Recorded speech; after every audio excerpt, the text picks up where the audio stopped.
صندوق ضحايا الكورد. تقرير المحكمة رقم 9.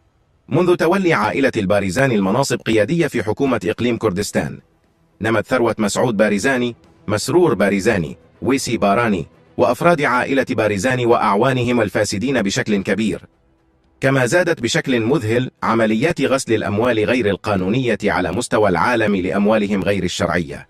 كميات لا تصدق من السرقة وإخفاء العائدات الإجرامية لعصابة بارزاني الإجرامية المستمرة تتكشف لأول مرة في قضية صندوق ضحايا الكورد في المحكمة الفيدرالية الأمريكية بواشنطن العاصمة.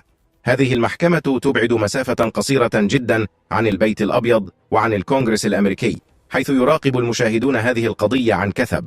وقد أعلن رئيس الولايات المتحدة أن غسل الأموال الإجرامي هذا يشكل تهديدا استثنائيا للأمن القومي والسياسة الخارجية والاقتصاد للولايات المتحدة. لم يعد بإمكان عصابة بارزاني الإجرامية المستمرة إخفاء جرائمها خلف صداقتهم المزيفة مع الولايات المتحدة. الأصدقاء الحقيقيون لا يسرقون من أصدقائهم. أفادت مصادر سرية لصندوق ضحايا الكورد أنه مع كشف المزيد من التفاصيل في هذه القضية، فإن عدة وكالات حكومية في الإمارات العربية المتحدة وقطر وألمانيا والمملكة المتحدة بدأت أيضا في إلقاء نظرة أعمق على أموال بارزاني هناك، والتي تتوقع السلطات أن يتم الكشف عنها علنا في هذه القضية. يشكل غسل الأموال جزءا رئيسيا من الادعاءات في هذه القضية ضد مسعود بارزاني، مسرور بارزاني، ويسي بارزاني وأفراد عائلة بارزاني وأفراد العائلة بالزواج وشركائهم الإجراميين. غسل الأموال هو عملية تنظيف الأموال الناتجة عن أنشطة إجرامية مثل الاتجار بالمخدرات أو التزوير أو تهريب النفط، بحيث تبدو وكأنها جاءت من مصدر مشروع. يتم سرقة وإخفاء كميات ضخمة من الأموال بواسطة عصابة بارزاني الإجرامية المستمرة في العديد من الدول حول العالم. لتحقيق ذلك استعانت عائلة بارزاني بالمصرفيين في كردستان، خاصة هوميلا غاردي رئيسة بنك التجارة الإقليمي للاستثمار والتمويل المعروف أيضا باسم بنك آر-تي في كردستان. يشرف عليها شريكها التجاري غفور خوشناو على تجارة السجائر المزيفة وتهريب السجائر، ويشارك في غسل الأموال بالشراكة مع مسرور بارزاني.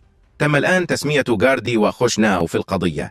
استأجرت عصابة بارزاني الإجرامية المستمرة محامين مكلفين في واشنطن العاصمة، فيلادلفيا، لندن وأماكن أخرى لإنشاء ما يسمى قانونيا بالهياكل والطبقات لإخفاء الملكية الحقيقية.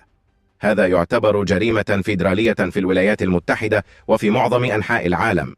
تم أيضا تسمية العديد من محامي بارزاني في هذه القضية، وسيتم كشف المزيد قريبا. لأول مرة سيتم كشف الجريمة الكاملة لغسل الأموال من قبل نظام بارزاني للجمهور من خلال هذه القضية. يمتلك محامو صندوق ضحايا الكورد آلاف الوثائق البنكية، الرسائل الإلكترونية، الرسائل، العقود، الاتفاقيات والأدلة الأخرى، جميعها سيتم تقديمها قريبا إلى المحكمة. يضاف إلى ذلك شهادة شهود مرعبة من وسطاء دفعت لهم عصابة بارزاني للقيام بأعمالهم القذرة، والذين يأتون الآن لصندوق ضحايا الأكراد. تكشف الوثائق السرية الآن في حوزة المحامين لأول مرة عن العدد الهائل من الشركات الأمامية والصناديق الائتمانية والكيانات الأخرى المموهة التي نظمها في ملاذات ضريبية ونقاط محورية في النظام المالي البحري وغيرها من الولايات المصرفية السرية، بما في ذلك المملكة المتحدة، جزر فيرجن البريطانية، دبي، الإمارات العربية المتحدة، قطر والولايات المتحدة. وتستمر الأدلة الجديدة في الوصول إلى محاميي صندوق ضحايا الكورد بشكل شبه يومي، بما في ذلك معلومات جديدة عن حسابات سرية وأصول ومعاملات تتعلق بجمهورية الجبل الأسود وجورجيا. سيتم تقديم كل ذلك إلى المحكمة. يوفر سباق الخيل التغطية المثالية لغسل الأموال. توفر صناعة سباق الخيل الدولية أرضا خصبة لغسل الأموال، حيث قد تجعل الرقابة المحدودة من قبل سلطات السباق من الصعب مراقبة الممارسة الإجرامية بشكل فعال. تظهر الأدلة الجديدة المقدمة لمحامي صندوق ضحايا الأكراد كيف تم استخدام بعض هذه الأموال القذرة لعصابة بارزاني في عالم سباق الخيل وتربية الخيول الدولية.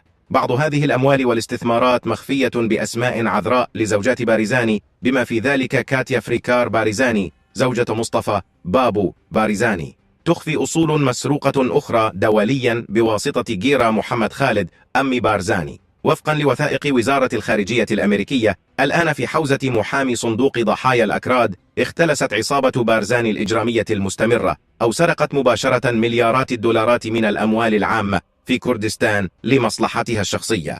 النقل الدولي للأملاك المسروقة أو المحصلة بطريقة احتيالية هو جريمة في الولايات المتحدة.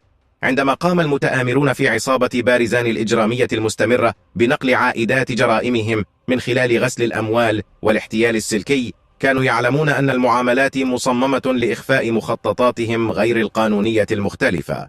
كانوا يعلمون أيضا أن الممتلكات والعائدات المتورطة في المعاملات المالية تمثل نشاطا غير قانوني، كل ذلك في انتهاك لقوانين الولايات المتحدة. كان كل هذا الإضافة من الطبقات وسلاسل الملكية بين الأصل والمالكين الفعليين في ولايات وبلدان مختلفة، وأنواع مختلفة من الهياكل القانونية لغرض خلق إخفاء متعمد للمعلومات الملكية، لإخفاء الحقائق المادية، لحماية علاقتهم الفاسدة مع المالكين الفعليين، بما في ذلك إخفاء أصول الأفراد الذين يدعمون داعش.